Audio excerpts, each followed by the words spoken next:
The classic scene of the Ed 209 blowing away the business executives. Classic scene everybody always talks about.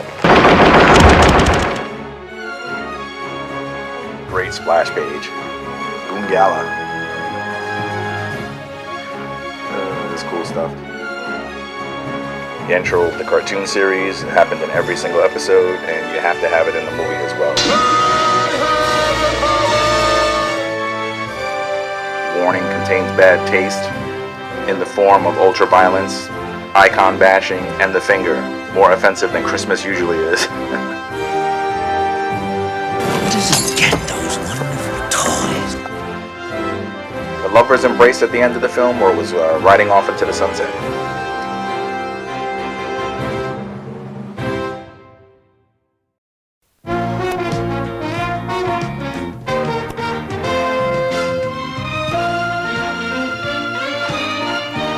Hello and welcome to Mad About Superheroes, Marvel Comics review of G.I. Joe #1.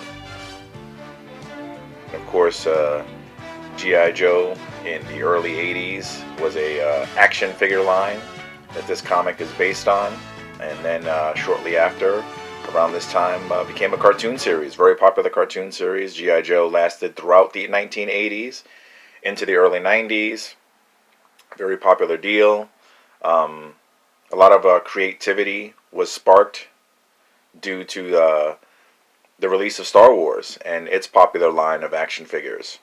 A lot of other toy lines felt the need to compete with Star Wars, and stuff like G.I. Joe, Transformers, Masters of the Universe, all that stuff was put into play and has a great deal to do with the success of Star Wars. But we got some great covers here from the series. I was obviously collecting G.I. Joe comics. All the comic books that I review here are from my childhood. So let's take a look here. Awesome cover here. The issue is written here by Larry Hama, and it's illustrated by Herb Trimpe, and with inks by Bob McLeod. And I actually wish that Bob McLeod had stayed as the inker on the G.I. Joe series a bit longer, because I really like his artwork, his inks. He's also a penciler. And other stuff that he did for Marvel, I especially like he had a long run with Chris Claremont on the New Mutant series. Before everybody knows X-Force, it's a very popular comic book. But before they were X-Force, they were the New Mutants. And Bob McLeod did pencils on that he had a long run on that. But he does the inks here, and I like his inks. Him and Herb Trimpe make a really good team. But let's crack this open and see what I'm talking about. Great cover. And I like the blockbuster first issue. And if we pan down here. Introducing America's sensational new Special Missions Force for the 80s. The ultimate weapon of democracy. Are they talking about the tank or the G.I. Joes? I think both. I think more the G.I. Joe team. Very cool. We got Hawk, Flash, Stalker, Scarlet. Very cool. We got Operation Lady Doomsday is the title of this issue, or the title of this story. Very iconic looking there with the soldiers and the flag. Kind of recreating a popular or a historic moment, I should say. And again, cool artwork with the depiction of the jets and the tanks and everything in here. It's a lot of stuff to draw. It's not easy. Very cool looking. And we got Snake Eyes in the back from the back side there. Very cool.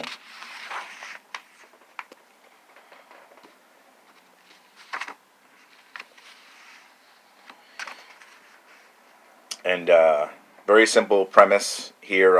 There's a scientist, Dr. Burkhart, and she's was kind of duped into creating this doomsday device. She's kind of not an unwilling participant, but she didn't know what she was doing, and she helped create this weapon of mass destruction. It could basically they don't go into specifications into exactly what it does, but it can annihilate all life on the planet.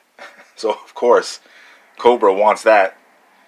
If you're, if you're a terrorist organization like Cobra, you need a weapon that can annihilate every single person on the earth.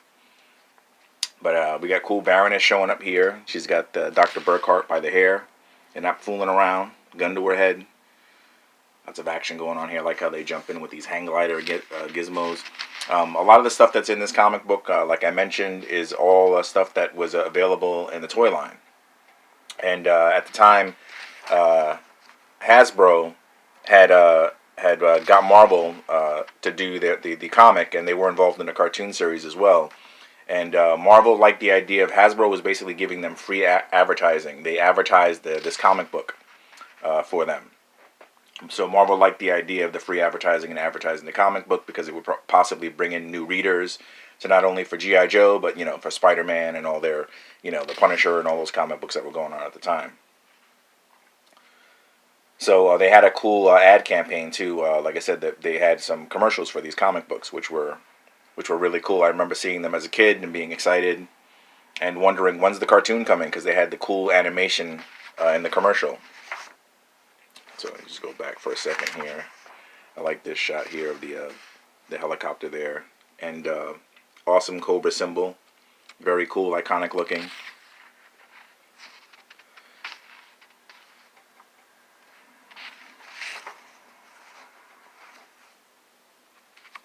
And so the Cobra's got Cobra Commander and Cobra have got the scientist. They've kidnapped her, and of course they got to deploy the Joes, for a rescue mission. And they're selecting here who's going to be selected for this particular mission. And we got here is the original lineup, toy lineup, the original 13 Joes that were in the first wave. Although with the odd number, I think they just added this guy down here, Shooter. Who's that? He wasn't in the original toy line. But yeah, they got the original lineup here. As you can see, they got Snake Eyes and Breaker and Rock and Roll, Scarlet, Steeler, Flash. But yeah, very cool. And then we've got General Hawk, Clayton Abernathy. He's the Joe leader, of course. He's driving in there to the motor pool. You can take him down to the pit where the Joes are training.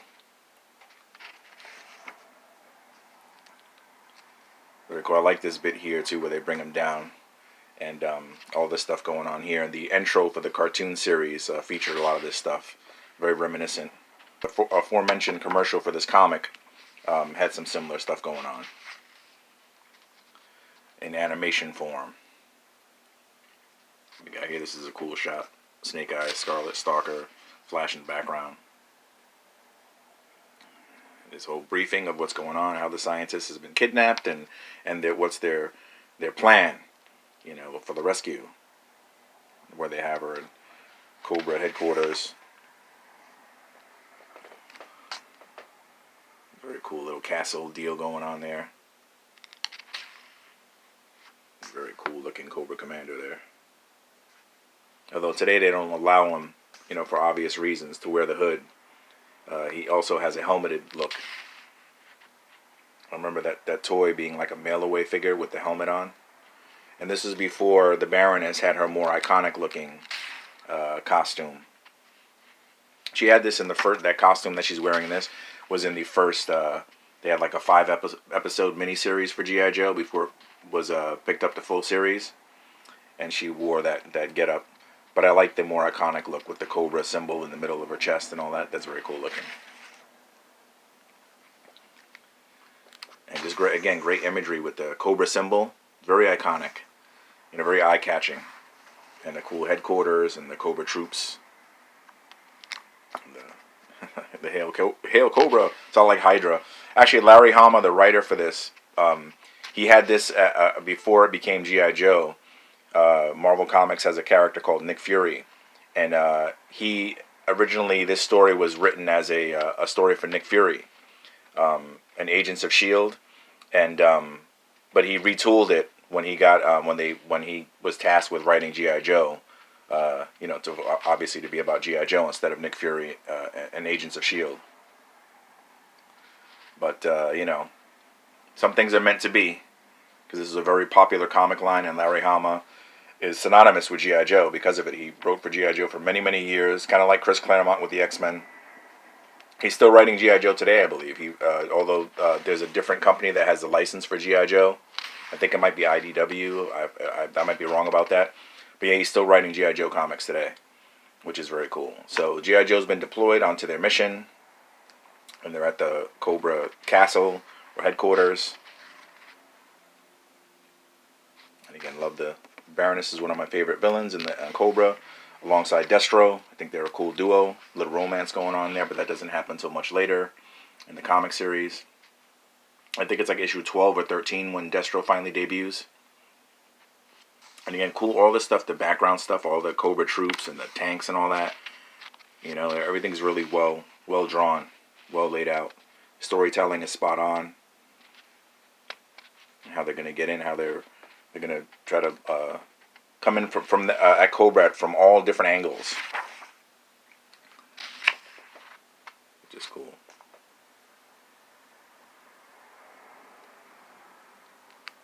And like I said, they're going to go underground with the commandos of the team. They got Snake Eyes and Scarlet.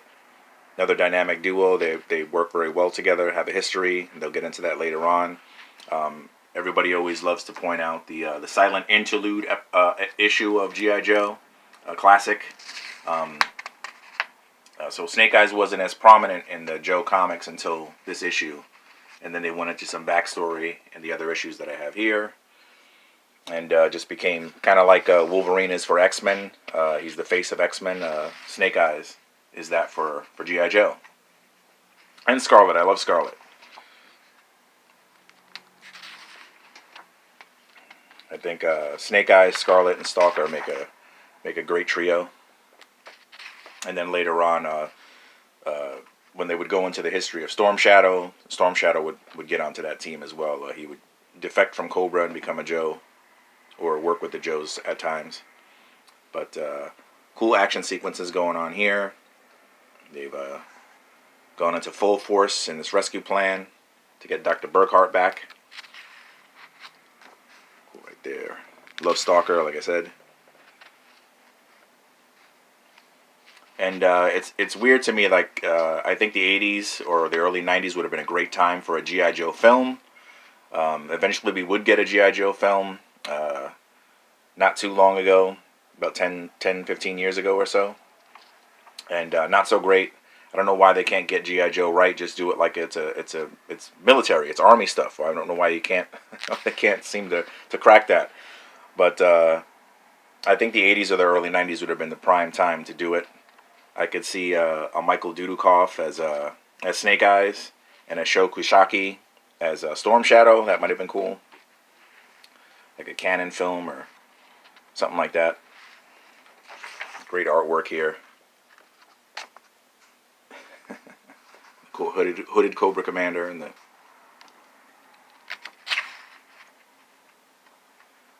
cool. Again, love the tanks. All this shit isn't easy to draw, you know, to do realistic weapons and vehicles. And Larry Hama, the writer, has a military background, you know, so a lot of the technical aspects of the comic book are spot on, and you have a little leeway because it is a comic book, so you can get into the more sci-fi elements or you know, like they have like jetpacks and things like that. It's very cool, and all this stuff again was toys. I love the rock and roll on the motorcycle with the machine gun on it. It's very cool stuff here. And Cobra trying to make a getaway. They don't want to let go of that weapon. The secrets to that weapon.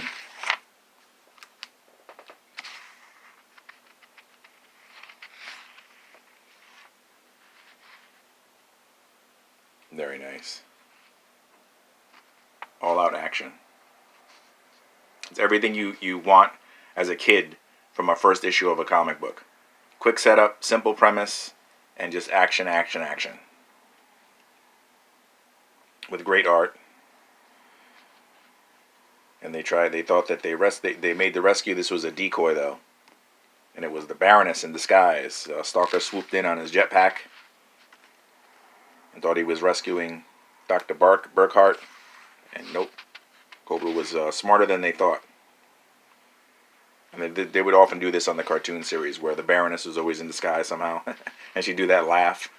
That Baroness laugh. Very cool. More cool helicopters and tanks. I just love all the detail and the attention to detail for these vehicles. That of course were toys at the time. Very nostalgic to revisit this.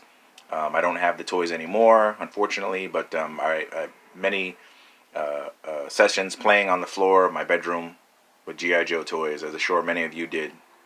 If you grew up in the 80s, it was an awesome time to be a kid in the 80s. All the toy lines and cartoon series and comic books that were coming out at the time. What we have here is going to be a final showdown. You got two fan favorite characters, Snake Eyes and Scarlet, and they're face to face with Cobra Commander himself in that helmeted gimmick that I was mentioning earlier. I like this bit here too, where there's a little struggle between Dr. Burkhart and Cobra Commander, and he fires off a shot. And I like this. Scarlet's got the throwing stars on her wrist, on her glove, and she throws it and hits Cobra Commander. He disarms him. He drops his gun so he can't get another shot off. And the other Joes come in, rush in to back him up. And she took a shot in the arm, but she's going to live to tell the tale. Here's the shot she took in the arm right there. Very cool. And of course, Cobra Commander has to get away because the comic series and the cartoon series and the toy line must go on. Very cool. Blowing up that castle. One less place for Cobra Commander to hang his helmet or his hood. And they've saved the day. They've rescued Dr. Burkhart so that that deadly weapon, that the Doomsday device that she created, will not fall into Cobra's hands. And they fly off. And they got cool here for advertisement for a G.I. Joe Blockbuster membership kit. And obviously, I'm not cutting up my comic to to mail away for that. And we got some schematics here, blueprints for the pit, the G.I. Joe Command Center. Very cool. And now, if that wasn't enough, there's a backup story too, called Hot Potato.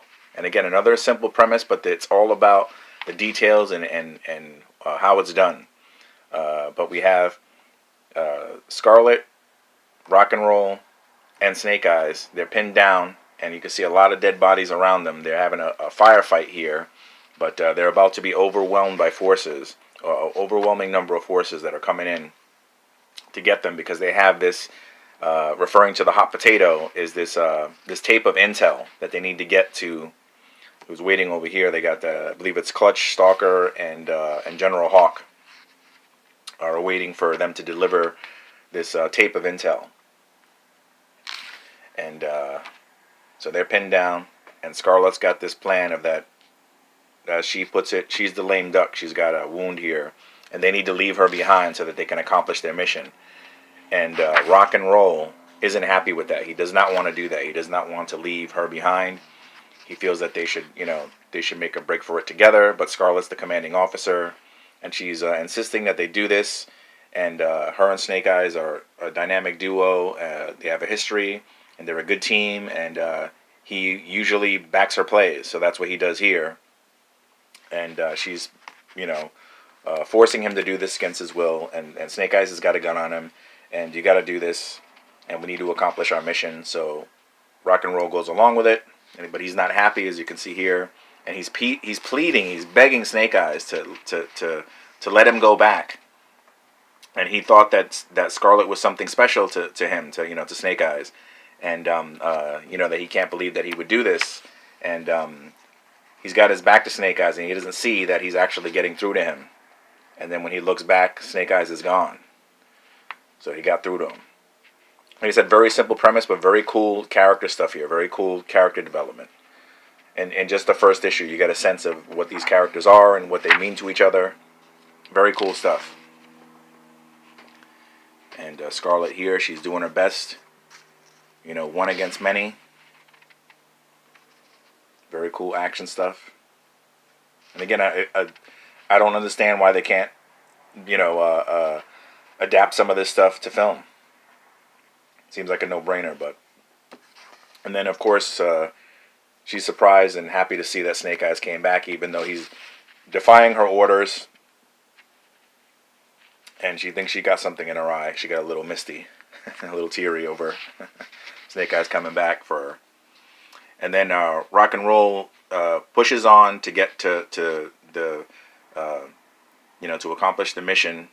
He goes ahead and he delivers the tape. He throws it in here to the window for Hawk to receive and Stalker. And he continues on. He grabs his motorcycle with a machine gun on it.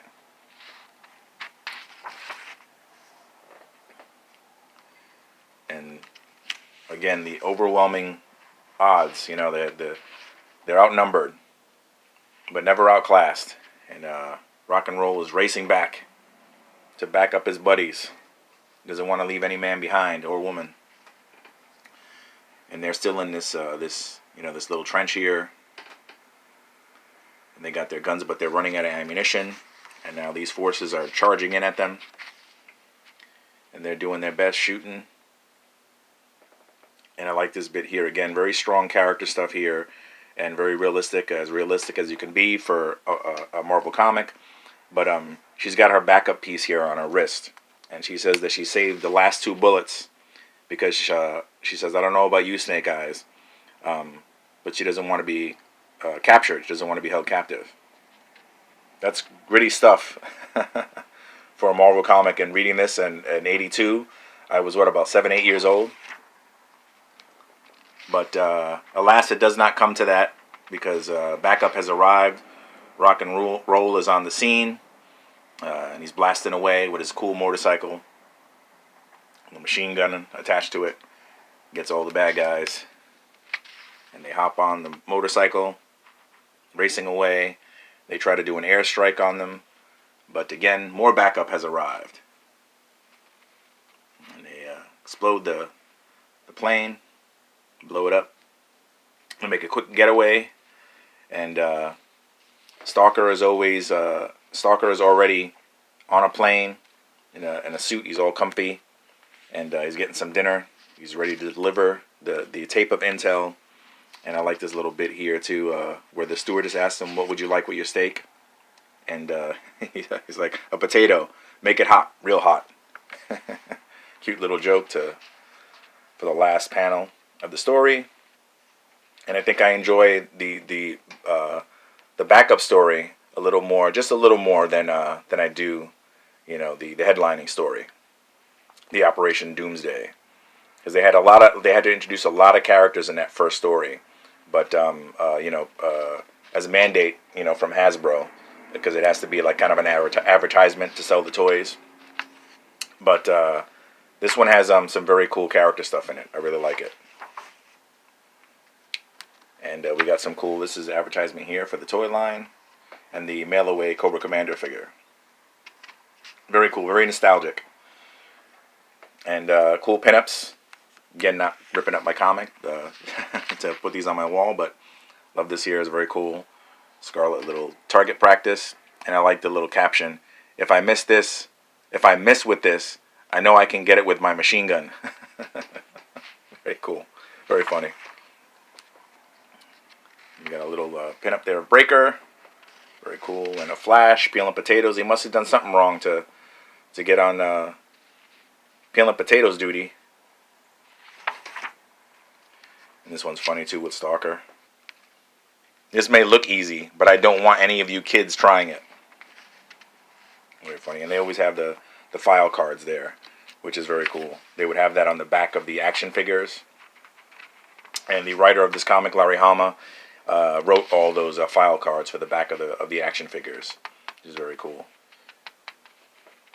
Cool X-Men in this ad, and the Marvel Comics ad featuring the Hulk. Very cool. thing there of the vamp. But that is pretty much G.I. Joe issue 1. I hope you've enjoyed checking that out with me. I certainly enjoyed revisiting it. Like I said, it's very nostalgic stuff. And please feel free to comment down below on your if you have a copy of G.I. Joe #1. Let me know your thoughts, your memories. And thanks for letting your geek flag fly with Mad About Superheroes. But please like the video, share the video, subscribe to the channel if you haven't already. And we'll see you on the next one.